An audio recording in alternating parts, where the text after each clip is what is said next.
Ja, najlepša hvala. Ta glas je bil, da bo predsednik našega podmladka Žan Mahnič, ki je tudi tukaj z nami, postal ljubosumen.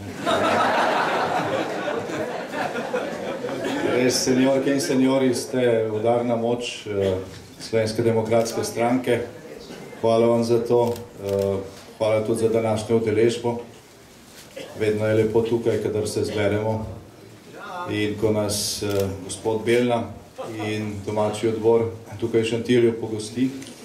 Hvala za to gostoljubje. Z veseljem bomo še prihajali, če bo še vabilo. Kajti nekako smo se na ta kraj navezali.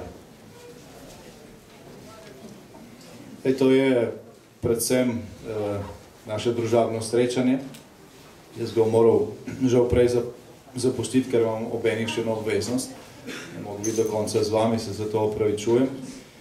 Ampak kljub temu, da je to družabno srečanje, vseeno mi dovolite nekaj besed o času, ki smo ga preživeli od našega zadnjega druženja. Lansko leto je leto, ki bi ga po mnogih stvareh verjetno bilo najboljš pozabiti. Vendar pa so se v lanskem letu zgodile tudi stvari, ki jih ni za pozabiti. Ki si jih bomo zapomnili in na katere bomo tudi ponosni. Leto 2014 je bilo leto, ki so ga namenili popolnemu prevzemu oblasti strani nekega režima, ki mu niti pravega imena ne znamo še najti. In to je bilo leto, v katerem so namenili uničenje ali pa vsaj marginalizacijo Slovenski demokratski stranki. To je bilo leto, ko je bil nek višek ofenzive proti nam, ki je trajala tudi že prej. In ko so vse, od odločitve sodišč do datuma predčasnih volitev podredili temu cilju. Vendar pa se nismo dali. In danes lahko rečemo, da je ta ofenziva zaustavljena. Slovenska demokratska stranka je stala in obstala.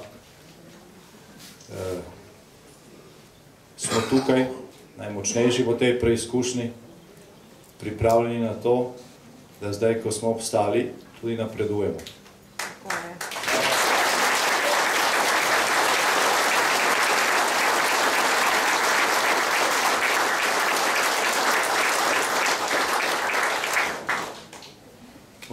Okrog nas se dogajajo stvari, za katerih smo težko veseli.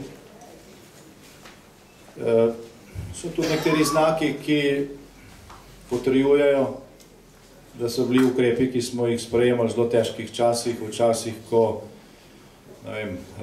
so proti nam organizirali tako imenovane ljudske vstaje, ko so celo z nasiljem in z granitnimi kockami skušali preprečevati potrebne reforme, ampak smo jih kljub temu izvedli.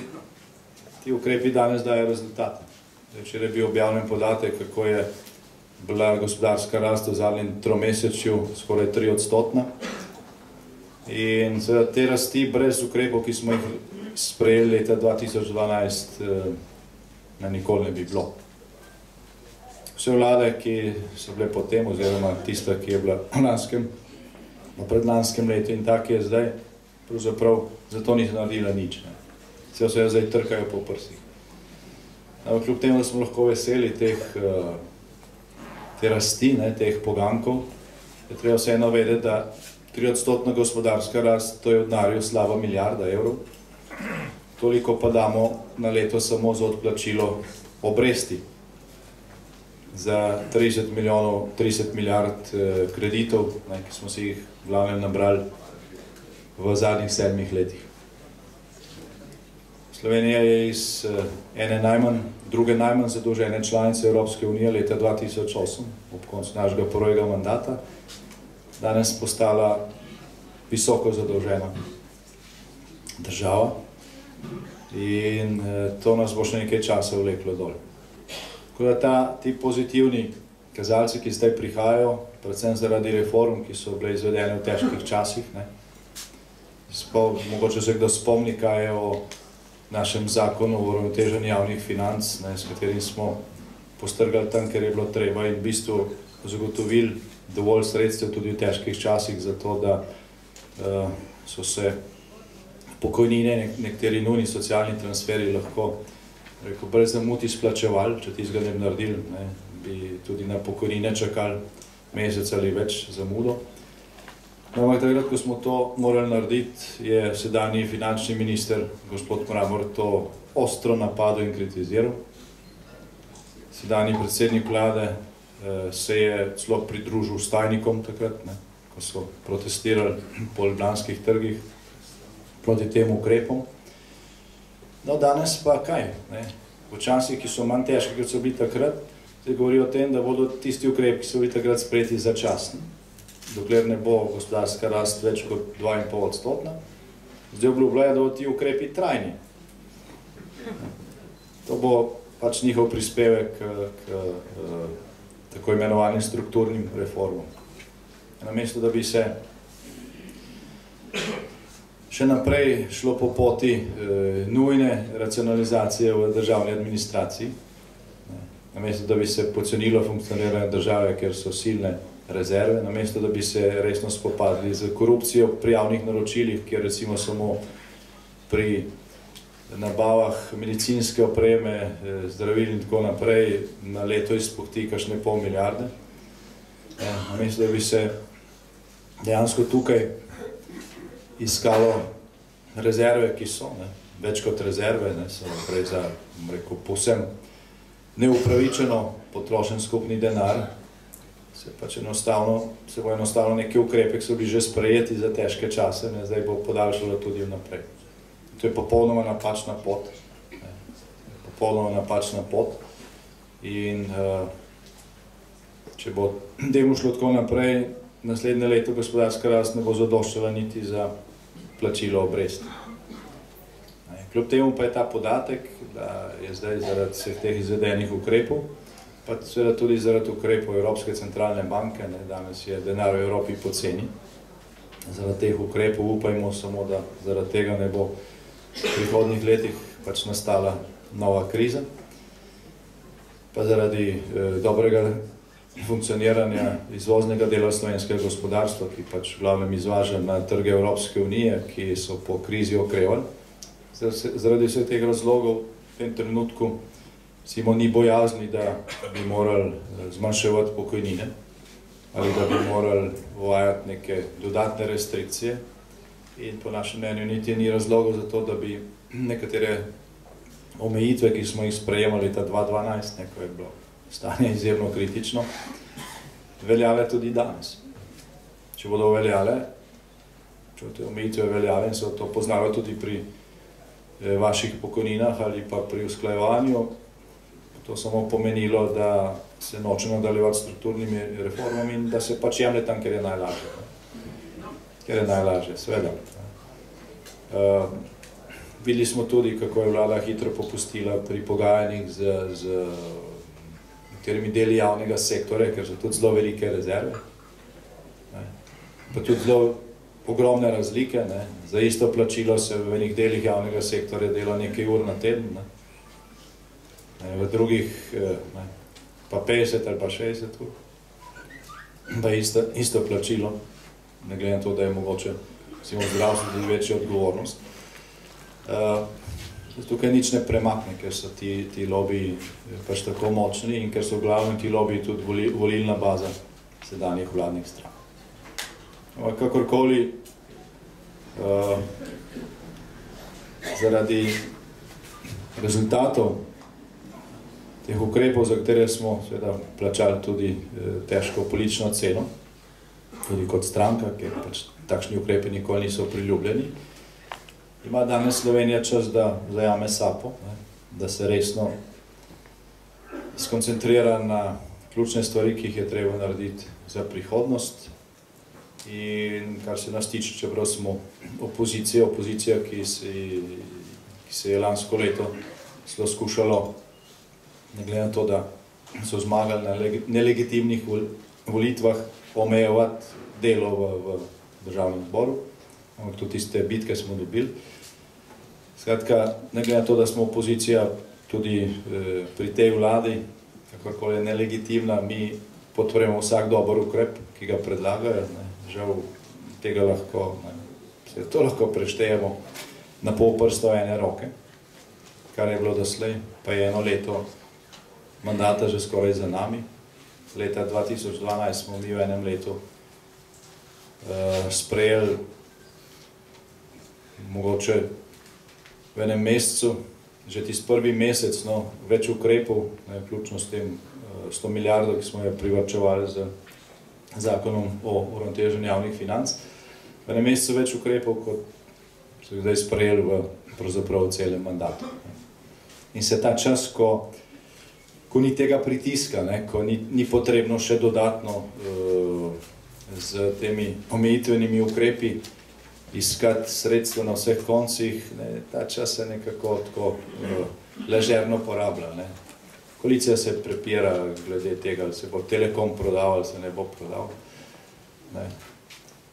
Če bi Telekom privatizirali 2008, ko smo nameravali, pa so se tudi naši koaliciji nekatere stranke uprle, eno od teh je ista, to je Desus.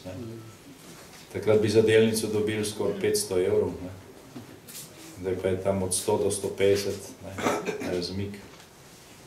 Če bi to naredili takrat, bi bile lahko vse vaše pokojnine više. Bi se čutilo, če bi se ta denar naložil, zdaj pa to kopni, tržni deleži padajo, brez strateških partnerjev, majhna podjetja, ki v bistvu delujejo na odprtem evropskem trgu, ne preživijo, to se ve, ali pa preživijo tako, da se stalno krčijo in na koncu napajajo zgolj samo še nekatere kanale, zaradi katerih se lobiji v ozadju aktualnih vladnih strank tudi tako tepejo za to podjetje. Tako da, normalno delovanje slovenskega gospodarstva, kjer se ve, kdo je lastnik, kjer je odgovornost, je temeljnega pomena tudi za stabilen vir pokojnin. Slovenija ima tako imenovani solidarnostni sistem, izplačevanje pokojnin, kar seveda ne pomeni, da vi zdaj dobivate nekaj, kar vam nekdo podarja. Tisti, ki dobivate pokojnine, to je denar, ki ste si ga zaslužili, vendar pa je bil takrat tudi porabljen. Je porabila bodi si država za različne namene, bodi si takratna generacija upokojencev. In je treba pač ta sredstva zdaj zagotavljati iz prispevkov tistih, ki delajo, kar pomeni, da več je zaposlenih, višje so njihove plače, več je tudi teh virov za vaše pokojnine. In normalno delovanje gospodarstva je temeljnega pomena za stabilnost našega pokojninskega sistema. Če tega ni, če ni resne gospodarske rasti, ki presega te stroške za zadolžitve, v tem trenutku bi potrebovalo okoli 5% gospodarsko za normalni razvoj. Če tega ni, se bodo pokojnine realno zniževale. In z tega vidika je ta razprava, ali pa razprava, ki v Sloveniji pravzaprav poteka že 20 let, ali ohraniti državno lastnino ali to privatizirati, to je popolnoma mimo. Slovenija potrebuje normalno strukturo gospodarstva, brez državnih monopolov, brez podjetij, ki vam pošiljajo položnice, tako ali drugače, in so ti zneski gor, ne glede na to, kakšne so storitve in kakšna je kvaliteta. In seveda na koncu se potem preko obvladovanja različnih lobijev ali pa dostopa različnih lobijev do teh kanalov državnega denarja ali pa podjetij, denarja v državnih podjetjih, financirajo razni medijski monopoli, nastanek novih strank nekaj mesecev pred volitvami, in to kvarno negativno vpliva tudi na stanje slovenske demokracije. Se pravi, prvič je normalna struktura in normalno delovanje brez velikega vpletanja države slovenskega gospodarstva temeljnega pomena za vse, tudi za stabilen vir pokojnin, za stabilen pokojninski sistem. po drugi strani pa je odprava teh državnih molznih krav za nekatere tudi temeljnega pomena za to, da bomo v Sloveniji enkrat dobili normalno strukturo medijev, ker se bo dalo prebrati več plati, kjer mi kot alternativa temu, kar je pravzaprav danes oblast, jaz temu rečem režim, ne bomo imeli velikanskih težav, da naše programe, našo ponudbo pred vsakimi volitvami spravimo do volivcev. Naš problem je v tem, da se vedno par mesecev pred volitvami že itak neuravnotežen medijski prostor za nas zapre. Začnejo prevladovati teme, ki nimajo nobene veze z normalnim tekmovanjem strank v programski in kadrovski ponudbi za prihodnji mandat. Zadnjih 7 let so izkoriščali sodni proces Patria, ali pa se spomnijo kaj drugega. Hkrati pa ta zaprt medijski prostor potem so svojo težo in svoj vpliv položi v podporo neki novi fantomski stranki, ki nastane z en mandat. Mi jo potem tudi z opozicije premagamo in vedno pred volitvami vodimo, oziroma smo resen kandidat za zmago že vseh zadnjih 15 let, pa potem ustanovijo neko novo fantomsko stranko za naslednji mandat. Tisti pravijo, mi nimamo nič z tem, kar je tukaj, nismo bili ne vlada, ne opozicija, nismo za nič odgovorni, mi imamo to čist drugače naredili, smo neobremenjeni, novi obrazi in potem zaradi te ciljne medijske podpore kakšna tretjina slovenskega volilnega telesa vedno kupi to iluzijo in zmaga neka fantomska stranka, ki naslednjič izgine. Pred prejšnjem mandatu je pa mogoče celo še prej smo imeli tak poskus za resom, potem so napihnili socialne demokrate, ki nikoli niso šli čez 10%, pa so naenkrat pol dobili 30%, za en mandat seveda, pol je to vse padlo. Potem je bila lista Zorana Jankovića, 30%, nastala 2 meseca pred volitvam. Danes nimajo v parlamentu niti enega poslanca več. Se pravi, z 30 je padlo na nič, ampak to se je zdaj prelilo v stranko Mira Cerarja. Pa naslednjič lahko naredijo novega fantoma. Mi smo zdaj že po javnem mnenju pred to vladno stranko, ampak to ne bo naš glavni izzivalec na naslednjih volitvah. Ne vemo, kdo bo. Ne vemo, kdo bo. To je možno samo v Sloveniji. Torej, zato, da potem, ko smo ustavili to ofenzivo lansko leto, zato, da smo se ubranili, da smo stali in obstali, zato, da lahko potem z teh položajev zdaj in s te moči, ki smo jo hranili, napredujemo, se mora nekaj spremeniti v slovenskem medijskem prostoru. Sicer bomo vedno formalnega izzivalca premagali, fantoma, ki bo nastal tik pred volitvami za vso to podporo, pa je pač nemogoče premagati, ker ga nimaš za kaj prijeti. Ljudje nimajo nobene primerjave, samo enega dajo na plakate in se je in sploh, potem pride realnost, se vidi, kako je, ampak mediji se že izberejo mnogo favoritov, oziroma tisti, ki pač obvladujejo to strukturo. Seveda tukaj se samo po sebi ne bo nič spremenilo. Deloma je vsako državno podjetje, ki se privatizira, ena molzna krava manj za ta medijski monopol in je to dobro. Ko ste kje prebrali, da se je še kakšno slovensko podjetje privatiziralo na ta način, da ga je en resen domač ali pa tuj lastnik kupil, plačal pošteno ceno, bodite veseli, to je za vse dobro, vse stransko, tudi zato, da se omejijo ti medijski monopoli. Samo kot kaže v tem mandatu, to tam daleč ne bo prišlo. Naše vlado so 2-krat rušili ravno zaradi te točke, ker so hoteli te molzne krave ohraniti. Torej, treba nekaj narediti tudi z naše strani. No in zdaj že približno pol leta to govorim. Slovenska demokratska stranka bo podprla in že podpira projekt, ki nastaja, to je projekt Nove medijske hiše.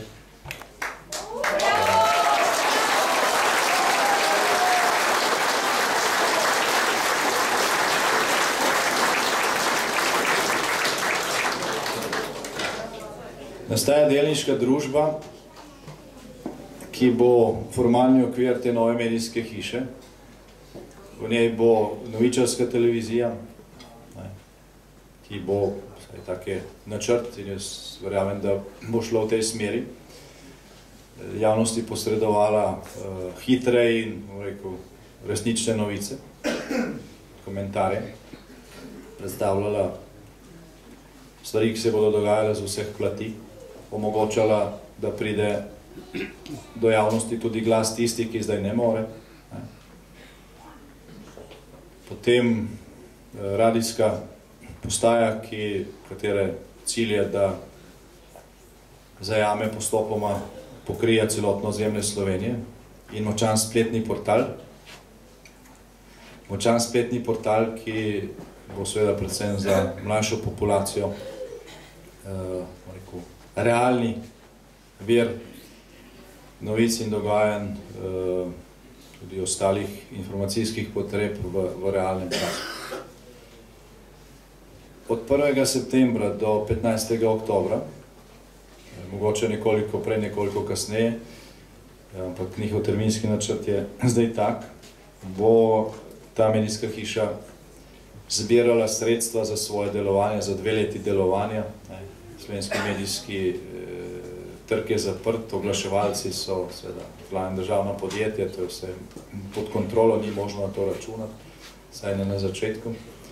Skratka, delniška družba, medijska hiša bo zbirala kapital za delovanje, za začetek delovanja in za funkcioniranje za 2 leti. V tem času bodo iskali tudi kakšno močno evropsko medijsko hišo za strateškega partnerja. In vsi, ki s tem medijskim prostorom nismo zadovoljni, vsi, ki se zavedamo, kakšen ključen problem je to, bomo imeli možnost, da kupimo eno delnico za 100 evrov, 2, če jih lahko, 3. Animirali bomo podjetnike, včeraj smo imeli skupščino našega gospodarskega foruma, je bilo več kot 50 podjetnikov, ki so člani naše stranke ali pa ki podpirajo naš program. Mnogi med njimi so pripravljeni prispevati tudi več. Videli bomo, koliko se bo na ta način zbralo, ampak tukaj je dejansko vsak prispevek ključnega pomena. Če nas bo zelo veliko, ki bomo recimo kupili eno delnico, po 100 evrov, lahko že to zadošča za zadostna zagonska sredstva za to medijsko hišo. Je pa odločitev te skupine urednikov in novinarjev, ki so bili v glavnem škartirani iz teh nacionalnih medijev doslej, ker pač niso bili ideološko ustrezni. Slovenije je ogromno novinarjev, ki nimajo dela, ker pač ne zaposlijo, ali pa so bili zaposleni, pa so jih vrgli na cesto, ne da bi bilo kakšne velike afere, ki znajo poročati tako, da je to profesionalno in resnično. Njihov namen je, da se pač projekt gre, ko je zbranih dovolj sredstev za to, da to ne bo nek ponesrečen poskus, kot je bil nek časopis Jutranjik, ki je izhajal en mesec, pa je potem ugasnil. V enem mesecu se ne da nabrati niti dovolj poslušalcev, niti bralcev, niti gledalcev. Potreben je daljši čas. In jaz sem videl, ta projekt je resen. Ko bo predstavljen javnosti, ga bomo tudi mi reklamirali na naši spletni strani in dobili boste te prospekte. Tako da že zdaj apeliram na vse, da govorite tudi s svojimi sosedi, prijatelji, če ga pozna kakega podjetnika, ki mogoče lahko vloži kaj več, da ga že zdaj začne nagovarjati. In če smo tukaj potrudili, bodo lahko naslednje volitve drugačne. Bodo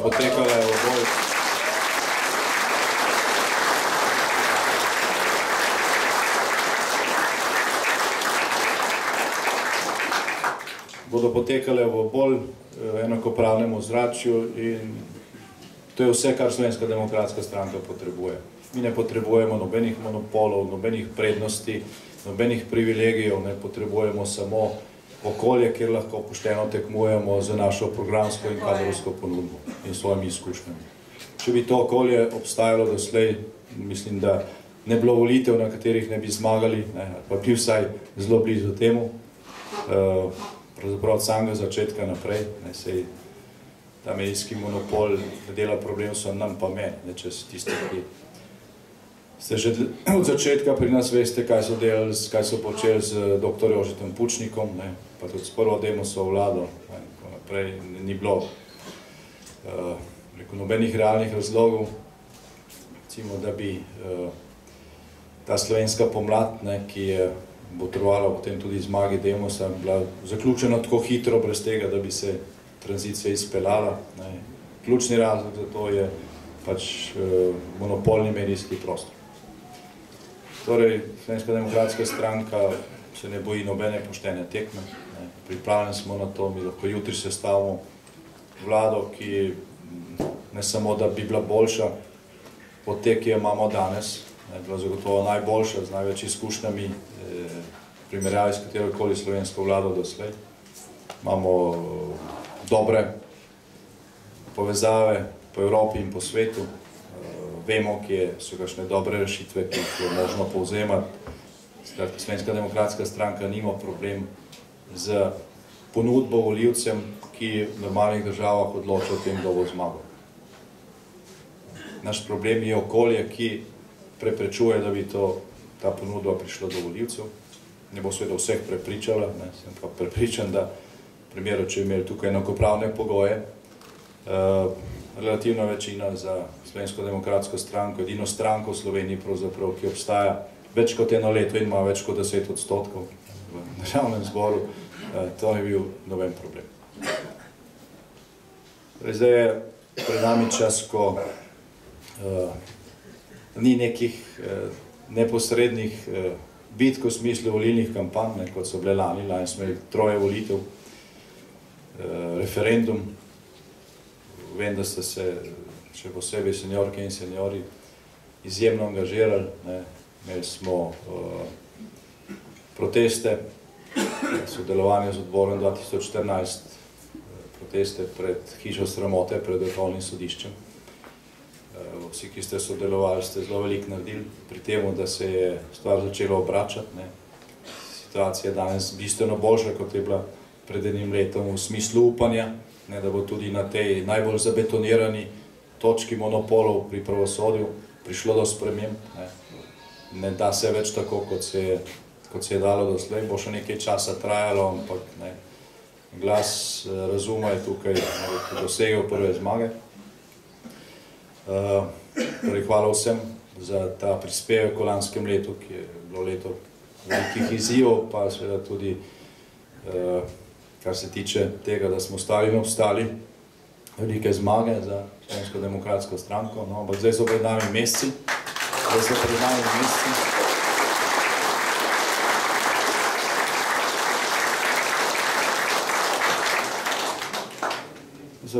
meseci, jaz upam, da vsaj do konca tega leta, čeprav ta koalicija lahko tudi prej razpade, tako da treba biti na vse pripravljen, ampak mislim, da realno gledano imamo do konca tega leta čas za to, da se utrdimo kot stranka, da se malo posvetimo sebi, svojim odborom. Seniori ustanavljate odbore povsod, v vseh občinah, vseh občinskih odborih, kjer so pogoji za to, pravzaprav so skoraj povsod, vsaj v veliki večini odborov. Več nas je, bolj smo organizirani, močnejši smo. Tudi stranka zdaj veliko naporov posveča aktivnostim, ki se ne vidijo, po katerih ni tiskovnih konferenc, vendar utrjujemo stranko in našo lokalno mrežo. In seveda za preboj je poleg tega, da smo mi močni, potrebno spremeniti tudi to medijsko okolje in to je ta akcija, o kateri sem prej govoril. Ko smo srečali naslednje leto tukaj na tem mestu, upam, da tukaj tudi že kakšna kamera te nove televizije, mikrofon.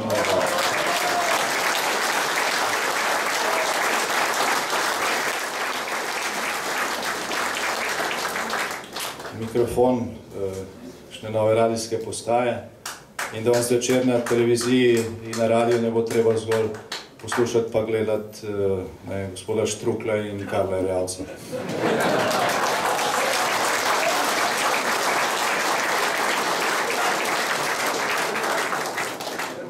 Zdaj, kakve velike izbire nimate, razen še ne najdete kanala gospoda Voduška in Top TV, tam nekje na visokih številkah, karkoli obrnete, je pravzaprav isto. Je še najboljš, da nič ne gledaš. Rekel, še največ veš. Torej, hvala še enkrat danes za udeležbo, hvala, da ste potrpežljivo poslušali ta nagovor, ki ni bil, rekel, zgolj družaben, ampak se nas je zbralo zelo veliko in mislim, da je potrebno tudi takšne informacije podeliti ali pa si podeliti med takšnimi priložnostmi. Širite to naprej in seveda prijetne pomladne in poletne dneve do našega naslednjega srečanja. Verjamem, da se nas bo veliko zbralo tudi v Bovcu 25. julija, ko bo tam ob začetku našega tabora letno srečanje odborov. Hvala lepa.